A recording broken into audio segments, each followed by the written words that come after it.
जय भोलेनाथ दोस्तों। कल के अध्याय में हमने सर्व फलदाता भगवान गणेश की पूजन विधि को जाना। भगवान गणेश रिद्धि सिद्धि प्रदाता व मंगल करने वाले देव हैं, जिनकी दुर्वा गणेश स्तुति को हमने कल के अध्याय में जाना। आज हम श्रावण महात्म्य के 14वें अध्याय के महात्म्य को जानेंगे। तो चलिए दोस्तों, जानते हैं आगे भोलेनाथ भगवान कौन सा महात्म्य सनत कुमार को बताते हैं। ईश्वर बोले, हे महामुने, श्रावण मास में जो व्रत करने योग्य है अब मैं उसे बताऊंगा, आप ध्यान से सुनिए। चतुर्थी तिथि को एक बार भोजन करें और पंचमी को नक्त भोजन करें।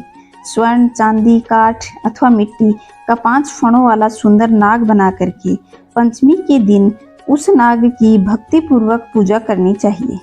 द्वार के दोनों ओर गोबर से बड़े बड़े नाग बनाएं और दही, दूध, कनेर, चमेली के फूल और सुगंधित पुष्पों, अक्षतों, धूप, दीप आदि से विधिवत पूजा करनी चाहिए। उसके बाद ब्राह्मणों को घी, मोदक, खीर आदि का भोजन कराएं और अंत में अनंत, वासुकी, शेष, पद्मनाभ, कंबल, कर्कटक, अश्व, 8वां धृतराष्ट्र, शंखपाल, कालिये और तक्षक, इन सब नाग कुलों के अधिपति को तथा इनकी माता कद्रू को भी हल्दी और चंदन से दीवार पर लिखकर फूलों से इनकी पूजा करनी चाहिए। उसके बाद बुद्धिमान को चाहिए कि वामी में प्रत्येक नाग का पूजन करें और उन्हें दूध पिलाएं। घी और शक्कर मिलाकर के दूध अर्पित करना चाहिए। उस दिन लोहे से बने हुए किसी भी पात्र में पूड़ी नहीं बनानी चाहिए।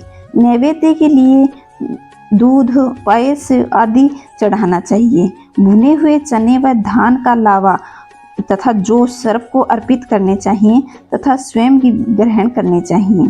बच्चों को यह खिलाना चाहिए जिससे उनके दांत मजबूत होते हैं।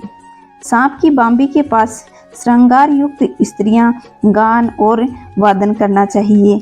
इस दिन उत्सव की तरह मनाना चाहिए। इस विधि से व्रत करने पर सर्प से कभी भी भय नहीं होता। हे विप्र, मैं लोकहित की कामना के लिए आपसे कुछ और भी कहूँगा। हे महामुने, आप उससे सुनिए। हे वत्स, नाग के द्वारा डसा गया मनुष्य मरने के बाद नरक को प्राप्त होता है और नरक पहुँच करके तामसी सर्प बन जाता है। इसकी निवृत्ति के लिए पूर्व विधि से एक भुक्त और समस्त कृत्य करें और ब्राह्मणों को नाग निर्माण और पूजा आदर पूर्वक करवानी चाहिए। इस प्रकार 12 मासों में प्रत्येक मास में शुक्ल पक्ष की पंचमी तिथि को इस व्रत का अनुष्ठान करें और वर्ष पूरा होने पर नाग के निमित्त ब्राह्मणों तथा सन्यासियों को भोजन कराएं।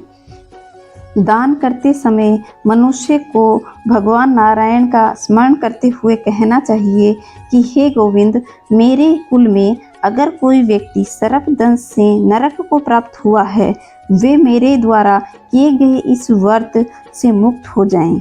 ऐसा उच्चारण करके अक्षत तथा श्वेत चंदन से मिश्रित जल वासुदेव के समक्ष उनके चरणों में भक्ति पूर्वक छोड़ दें। हे मुनि सतम, इस विधि से व्रत करने पर उसके कुल में जो भी मनुष्य सर्प के काटने से भविष्य में मृत्यु को प्राप्त होंगे या पूर्व में मर चुके हैं, वे सभी स्वर्ग गति को प्राप्त करेंगे।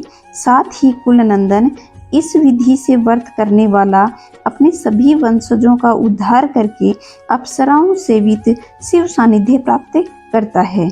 जो मनुष्य भक्ति साठे से रहित होकर वह इस विधि से सफलतापूर्वक इस व्रत को करता है, वह संपूर्ण फल प्राप्त करता है।